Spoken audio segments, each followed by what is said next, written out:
another unpopular take from one of y'all. Michelle, you say Nebraska will be relevant again. Love that. I absolutely love that take. Now, full transparency, we are big stands of Matt Rhule on this show. We believe in the way that he does things, so we've been pretty transparent about that. But you talk about being relevant. What is relevance exactly? I think we got to define what that is. Is that national championships? I probably would put the bar a little bit lower than national championship when it comes to relevance. I think relevance is making a bowl game. And the good folks in Lincoln, Nebraska, they have not enjoyed a bowl game since 2016. That was the last time the Cornhuskers played in a bowl. So what I would say is it's been a drought now, right? We all understand. It's been some time since Nebraska's been able to enjoy that kind of a season. But even with that being said, Nebraska being relevant, I think, is on the up and up. And as much as you've lost momentum and it feels like you may not regain it, you have a person in-house right now running your football program who has experience in rebuilding things.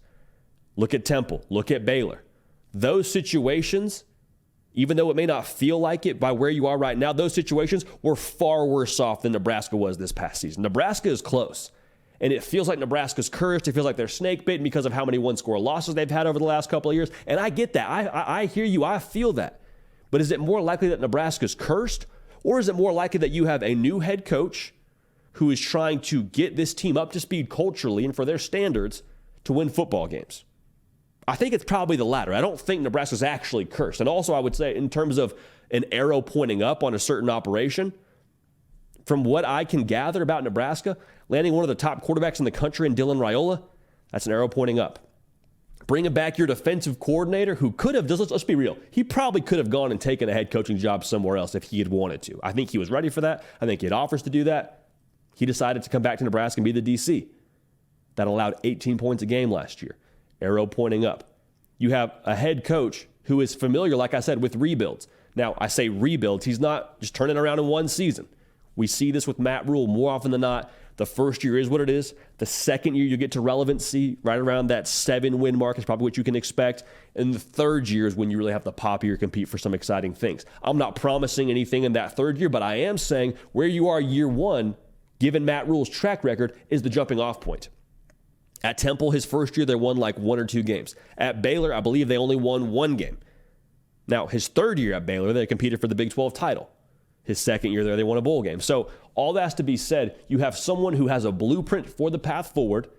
And I think by nature of how they're attacking at the talent acquisition side of things, that would encourage me. That would really encourage me. Now, again, relevance is the key word here. We're not talking about winning Big Ten championships yet. We're not talking about winning national championships yet. That may very well be on the horizon for Nebraska. Far be it from me to predict the future and tell you what your ceiling is under Matt Rhule. When we talk about relevance, who's to say it can't be next year? They went 5-7 this year. And the way they finished the season with 1-score loss after 1-score loss, that's enough to make you feel cursed. But really, I think if you look at it glass half full, you're that close. And you're tired of people like me sitting behind a microphone and telling you how close you are. When you look at Matt Rhule in his first year, this is not someone who's just continuing to run their head into a wall. You can say that about the Scott Frost era. You can say that, hey, it was going a certain direction. We weren't getting where we wanted to go. We were tired of the 1-score losses. How long until we just say, okay, this is what it is? At Nebraska with Matt Rhule right now, this was his first year. It was a jumping off point. This is a guy who's not going to run his head into a wall. They're going to adapt. They're going to build. That's what he does. So Nebraska being relevant again, I think it's not unpopular in the slightest. And when we sit down and do our predictions for the preseason here, I would have a very difficult time saying we're going to put Nebraska below 6-6. Now, we have to look at the path forward first, have to look at the schedule, but I wholeheartedly believe that Nebraska is going to be in that 6-win range the second season for Nebraska. Now, a lot of that obviously starts and ends with Dylan Raiola and his progress and Nebraska's ability to protect him, but again, the arrow, from what I can tell, is pointing up. And the arrow pointing up from a 5-7 season, I believe, is a very, very good sign. Had a bunch of quarterbacks play for you last year. Not one of them had a better touchdown to interception ratio.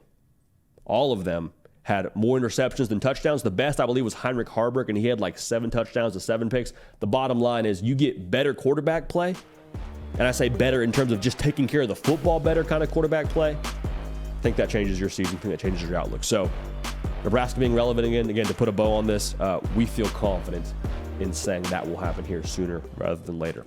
Hey y'all, thanks so much for watching. Subscribe to the channel here to make sure you don't miss an episode of The Hard Count. Also be sure to check out other videos on the On3 YouTube channel.